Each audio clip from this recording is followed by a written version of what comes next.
1937년 4월 남재는 일본의 구제 고등학교인 야마구치 고등학교에 입학했다. 이 고교는 제국 대학의 예비문으로서 오늘날로 치면 대학의 교양 과정과 유사한 존재이다. 고등학교 교육 과정은 3년. 이 과정을 거치지 않으면 제국 대학 입학은 불가능하고 교육 환경이 열악한 사립학교, 전문학교 또는 일반 대학을 택할 수밖에 없다. 사립대학들은 대체로 예과를 두고 있었다. 2차 세계대전 이전에 있었던 일본의 구제고등학교는 그 이름 때문에 우리나라의 현행 3년제 고등학교를 연상하기 쉽다. 그러나 그것은 중등교육과정으로서의 고교가 아니라 제국대학 진학을 전제로 한 고등교육 정규교양과정으로서의 대학, 곧 칼리지이다. 따라서 고등학교에 입학했다는 것은 곧 제국대학에 입학하는 것이나 다름없다는 뜻이 된다. 그러니 구제고등학교는 자연 입시 경쟁이 치열해져 전 일본인의 선망의 표적이 되고 고교생도 또한 청소년들의 외경의 대상이 되었다. 당시 야마구치 고등학교는 문과와 이과로 구성되고 이 양과는 다시 감류와 을류로 나뉜다. 남재는 독일어를 제일 외국어로 하는 문과, 을류에 입학했다. 전체 교과목 편성을 보면 인문계 과목은 수신, 국어 및 한문, 역사, 지리, 철학, 개설, 심리학, 논리학 등으로 짜여 있다.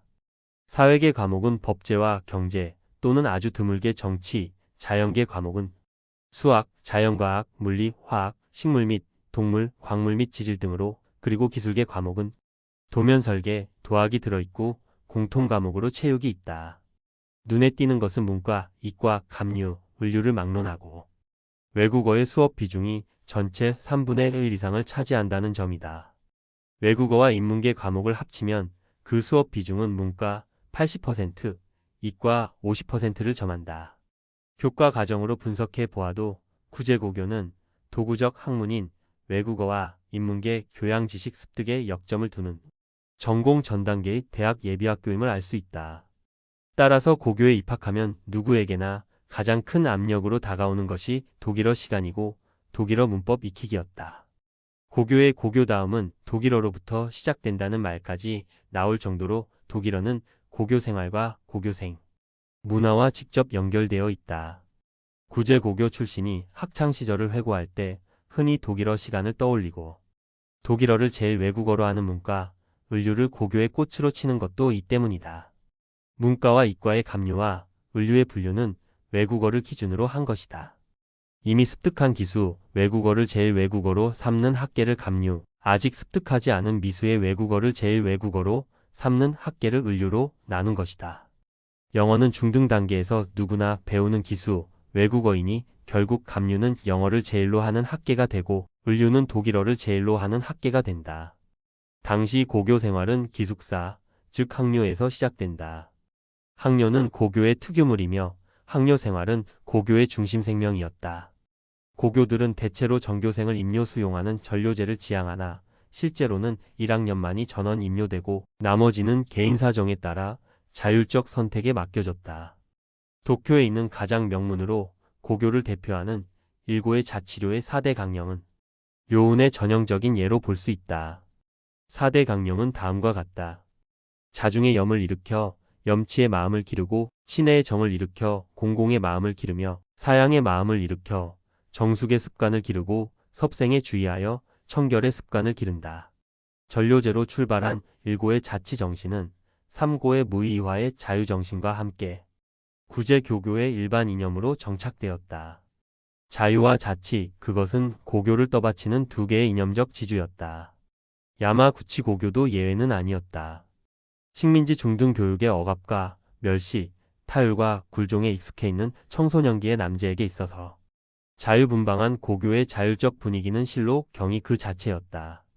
메이지 유신을 주도한 하급 무사들의 겁모르는 행동주의가 숭상되던 일본적 풍토에서 유래한 듯 당시 일본 사회는 고교생들의 젊은 기백을 매우 중시하여 그들의 웬만한 객기나 선의의 낭만적 탈선쯤은 호연지기를 길러준다는 차원에서도 얼마든지 관용의 눈길로 받아들일 수 있는 자세가 되어 있었다.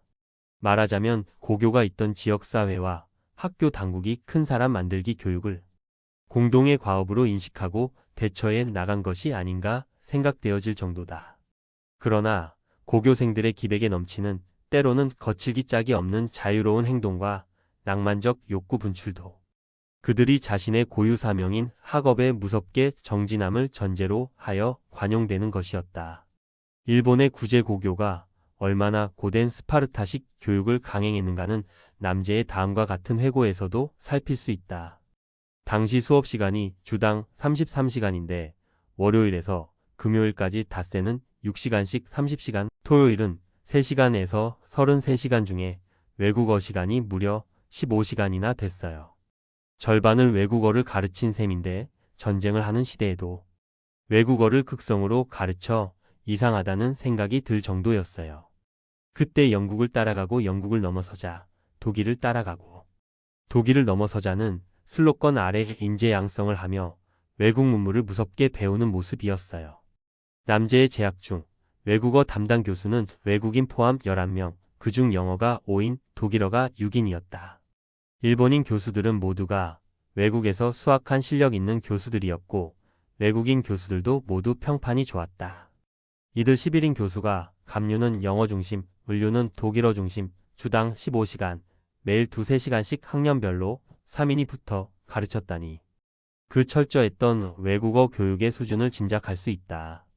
교과 내용은 1학년은 문법 위주, 2, 3학년은 원서 강독이 주였고 여기에 외국인 교수의 듣고 말하기 수업이 부과되었다. 강독은 영국 또는 독일의 문학, 철학, 사상 등 로맨틱한 소설 작품이나 수준 높은 문명 비평서들이 채택되어 3학년에 이르면 벌써 상당한 어학 실력을 쌓게 되었다.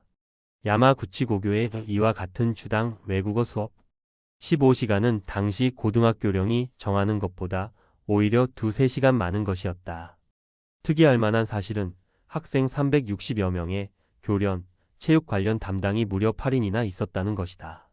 이것은 일고가 군신맞이의 상징, 떡갈 나무잎과 지혜와 기의 여신, 미네르바의 올리브 잎으로 모표를 구성, 문사에 통하는 자, 반드시 무비가 있다는 옛말의 교훈에 따라 문무겸전의 조화와 균형을 표방했던 예에서 잘 드러나 있듯이 당시 모든 고교들이 학업에 못지않게 생도들의 체력 단련을 대단히 중요시했다는 뜻이 된다.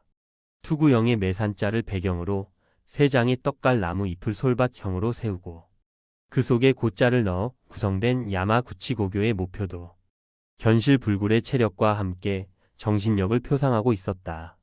남제가 야마구치 고등학교에 입학한 1937년은 일제가 중일전쟁을 도발해서 마침내 태평양 전쟁으로까지 치닫는 파멸을 자초한 시기였다. 이때부터 사회 전체가 군부 통제 속에 들어갔고 1938년에는 국가총동원령이 내려져 광범하고도 강력한 전면 통제의 기초가 마련되었다. 학원에서는 사상 통제의 방식으로 파쇼화와 잿빛 그림자가 드리워지기 시작했고 개인주의적 국가관이 부정되고 군신일체의 가족국 가관이 강조되었다. 그럼에도 불구하고 일반적 학생의식은 아직 극우, 파쇼적 군부주도의 일본 국가주의를 거부하고 있었다. 남제의 일본인 동창들은 그들의 학창시절이 고교 생활의 가장 큰 특권이었던 자율과 자치가 이렇듯 급속하게 위축, 상실되어 가던 안목의 시대였다고 회고한다. 그러나 남제의 눈에 비친 학내 분위기는 여전히 자유의 천국 바로 그대로였다.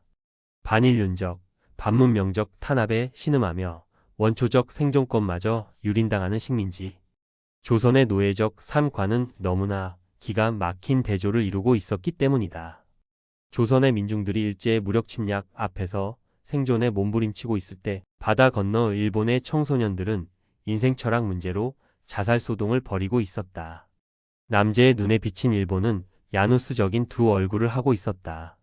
한쪽은 한반도 침략과 같은 외향적 집단 가학으로 포식을 즐기는 잔인하고 탐욕스런 얼굴이었고 그 다른 한쪽은 젊은 인생의 자살행렬과 같은 철학적 고뇌로 자학하는 순진한 얼굴이었다. 남제는 자유, 이상, 인격으로 요약되는 구제고등학교의 찬란했던 교양주의, 인격주의, 그리고 문화주의에 대해서 다음과 같이 간명하게 지적했다. 일본의 고등학교에 가보니까 완전히 별천지야. 전쟁 중인데도 자유방임과 이상주의의 전성시대로 인간을 다 인격적으로 다루어라는 분위기가 팽배해 있더군요. 또 무교회파의 전성시대였고, 당시 고교의 교양주의는 철학, 사상, 문화, 역사 등 인문학의 습득을 통해 자아를 개발, 경작하고 이상적 인간 형성을 지향하는 인격주의였다. 자아의 확립이야말로 이 시대 지적 엘리트들의 중심 테마였다. 그러나 이러한 교양주의, 인격주의의 저변에는 서양의 학문과 문화 전반을 동경하는 서구 지향의 일본적 열등의식과 시급히 서구 세계를 따라잡아야 한다는 초조감의 사회적 심리가 전맥되어 있었다. 남제는 언제인가 자신의 야마구치 고교 시절을 돌아보고 청춘난무, 사상요람이라는 8글자로 그 의미를 요약한 일이 있다. 입학 첫 학기가 끝날 무렵 일본의 도발로 중 일간의 전면전이 발발하던 전시 하에서도 일본의 고교생들이 누리는 자유와 자치의 특권은 비록 이전보다 날로 위축되어 가고 있었다고는 하지만 아직 소년의 티를 벗지 못한 식민지 출신 남제의 눈에는 눈부신 경이 그 자체였던 것이다. 이때 겪었던 그의 사상적 모색과 지적 모험의 과정은 훗날 그의 교육 철학과 사상의 요람이 되었다고 할 수 있을 것이다.